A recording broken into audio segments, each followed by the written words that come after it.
Hello guys, and welcome back to another video. In today's video I'm going to be showing you this 2020 Nissan Pathfinder. This one is the SV trim and the MSRP on this one is $36,000, and this one only has one package and it's the roof rack, which is $365. So let's go ahead and get to reviewing this Nissan Pathfinder for you guys. Coming to the engine of the Pathfinder, it's a 3.5 V6 and it's connected to a CVT transmission, and the horsepower number is 284 and the torque number is 259, and the fuel economy numbers are 20 in the city, 27 in the highway, and 22 combined. If you guys are curious about the color is called gunmetallic, and honestly it looks pretty good. I really like it on cars, SUVs, and minivans. It doesn't really show that much dirt. But anyways, coming to the front, you will have a good looking headlight. The daytime running light is LED, but everything else is not. Down here you will have halogen fog lights. I really like the chrome piece in the middle. And of course, here is the V-motion grille that Nissan uses on their cars. The Pathfinder does look a little bit on the dated side, and honestly it needs a refresh or maybe a complete redesign. Let's go ahead and move to the side, and I'll go ahead and show you the side of the SUV. Coming to the side of the Pathfinder, that's where the Pathfinder shows that it really needs for an update. From the front, you really can't tell that it's outdated, but when you come to the side, that's where it shows where it really needs a new facelift or an update. But anyways, I really like the design. It looks like any normal other three-row SUV. And I did actually mention that the roof rails are $365. They're actually standard on the SV, but the crossbars are $365. Coming down here, you'll have a good looking wheels that look pretty good on a three-row SUV or a family SUV. They are 235, 65, 18, and the design of them is actually not that bad. Coming to the key feels really good and looks very good, and it has a good weight to it, but it is on the dated side, and Nissan been using this key for more than 10 years now. It has the Nissan logo up top, and it has 4 buttons on it: remote start, lock, unlock, panic button, and it has a physical key in the back. To remote start the Pathfinder, all you have to do is just go ahead and lock it once, and then click on the remote start button.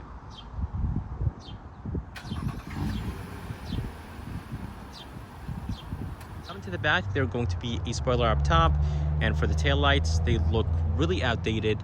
I wish Nissan changes them to LED or changes the whole look of the tail lights.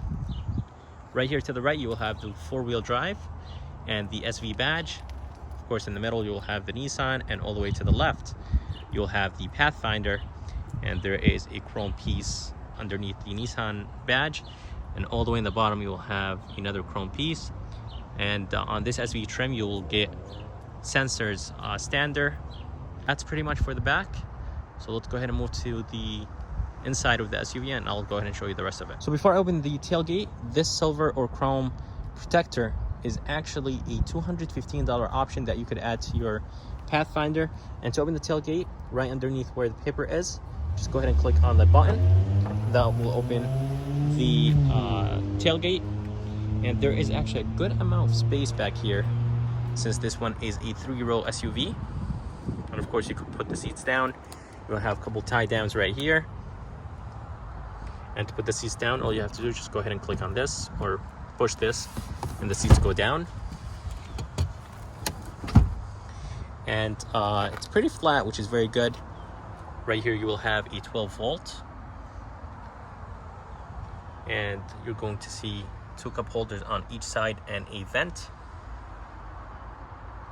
And to pull the seats up, you have to hold this and just pull it up, and it's actually very easy to push down and pull back up, and you could actually drop the seats down. So let me go ahead and drop the seats down. So I just dropped down the 2nd row, and there is so much space, but they don't go as flat as the 3rd row, but there is a good amount of space in this 3-row SUV.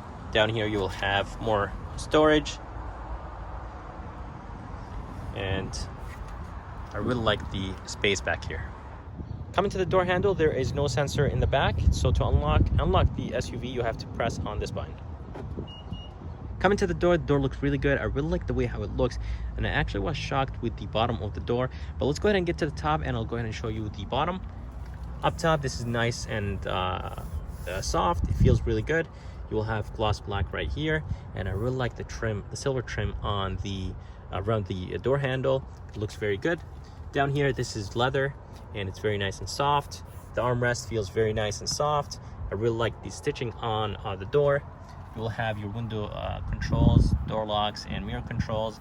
I'm not sure why Nissan cheaps out and doesn't put lights in the back switches.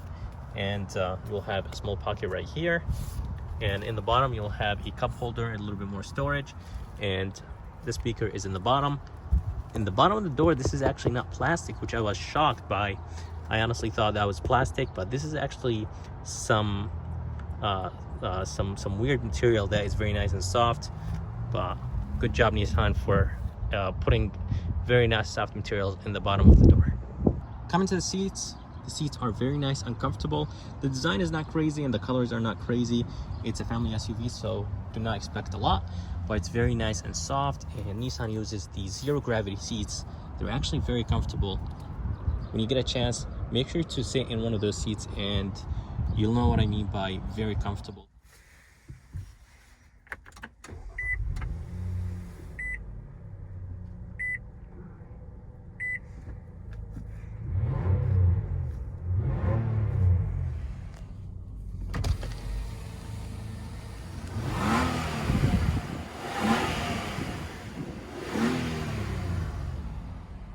So to the left, they're going to be the vent, and around the vent, they're going to be this really nice silver or chrome material. I really like the fact that the door has it, and around the vent has it as well. Steering wheel looks very good. It is on the dated side. I wish Nissan changes the design of it, but the feel of it feels very good, and I really like the way how the ring feels. It's not too thick and it's not too thin. It's just perfect for a big SUV like this one. Right here, you will have the turn signal controls and headlight controls, and to the right you will have the wiper controls. And for the steering wheel, there are going to be a couple buttons right here to control the center screen, and they're going to be the volume controls, the source, and the Bluetooth controls. To the right you will have the cruise controls. This Pathfinder actually has all the safety features standard. And right here, this is the blind spot monitoring system. This one will lights up when a car is right next to you. To the middle, you will have two vents, a 8-inch touchscreen. It doesn't have Apple CarPlay and it does not have Android Auto. This is Nissan's old system. Underneath here, you will have a couple buttons, actually a good amount of buttons right here. It does look a little bit complicated, but honestly, everything is written very good or very big, and it's very easy to understand. You could control the climate control from here, and you could control them from the bottom as well. So the screen has a good amount of information right here. Underneath, you will have the radio controls, and honestly, the radio controls a little bit on the kind of like low side. I wish they were like a little bit up so you could control it, because that's what you use most of the time. Underneath, you will have the climate controls, and they're very easy to understand. Basically, you could just rotate them from hot to cold, and it will change it up there on the screen. And you could push for auto. Very easy to understand them. Underneath, you will have a small cubby. You could put probably a wallet. And all the way in the bottom, you will have a USB, USB-C, and a 12-volt. And this shifter will control the CVT transmission. And it does not have any sport buttons right here. It just has a drive and a low gear. And right here, this will control the two-wheel drive and the four-wheel drive, and you could actually lock it, which is very good. And you have a hill descent and a very good size cup holders. And I really like the trim on the middle console. For the armrest is nice and soft, wrapped in leather, and I really like the stitching. It has two tiers, so you have a lower tier and a upper. This is the upper. There's a good amount of space, and for the lower, there is a good amount of space as well, but I wish it was a little bit bigger and deeper. You will have a audio in and the video in, and then you will have two USBs and then a 12-volt. Up here, the mirror is a little bit on the thicker side. I wish it was like almost frameless. It would have looked better. You will have a couple buttons on it. You will have the auto dimming and garage controls. And here is the glasses holder. And then you will have LED lights in the front, which is very good. I'm not exactly sure why Nissan cheaps out and puts halogen in the back, but I like the fact that there's LED in the front. Coming to the back door isn't the same as the front. This is plastic, and this is actually wrapped in leather, which is very good. And this is very nice and soft. And in the bottom, this is plastic, which is fine. You will have a speaker in the bottom, and then you will have 2 cup holders, and then you will have another small cup holder, which is very good. You'll have a window switch right here and a small pocket. And then you'll have, of course, the door handle. And I like the fact that they have the silver materials or trim around the door handle. But overall, I really like the back door.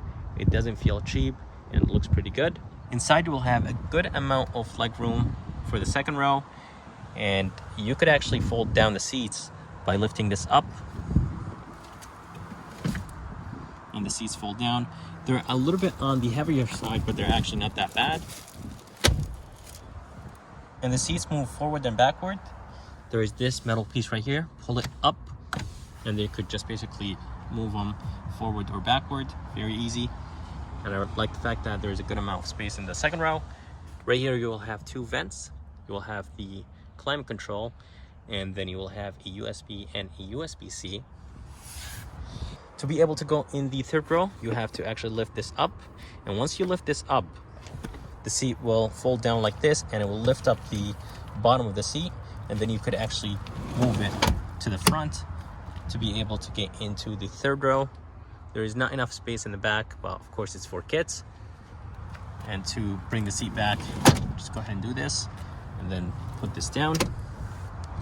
And that's about it. So guys, that's it for this video. I hope you guys liked it. I would like to thank Frank and Napoli Nissan for providing me this Pathfinder. I'm gonna go ahead and put their link in the description of this video. And if you guys would like to see more videos like this, please subscribe. And as always, I'll see you next time.